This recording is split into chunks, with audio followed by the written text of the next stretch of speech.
உங்க பக்கத்து வீட்டுக்காரங்களை பாருங்க, அவங்க கிட்ட இருந்து ஒரு விஷயத்தை கத்துக்கோங்க. புறஜாதியார் இந்துக்கள் இருக்கிறாங்களே, அவங்க கிட்ட கத்துக்குங்க. நான் சொல்லிட்டு முடிக்கிறேன், கவனிங்க.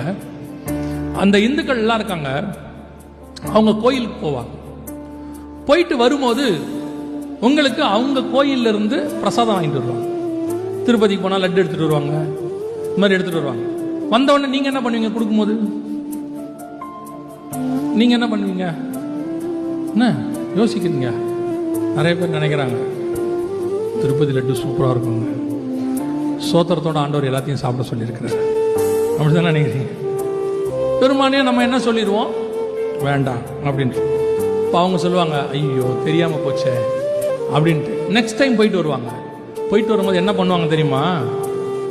லட்டு வாங்கிட்டு வருவாங்க. ஆனால் வந்துட்டு சொல்லுவாங்க, இதை மேலே வாங்கலை, உங்களுக்காக வர வழியில் கீழே வாங்கிட்டு வந்தேன். அப்போ அவனுக்கு நம்ம மேலே எவ்வளோ பாசம் இருக்கு பாருங்க. அவன்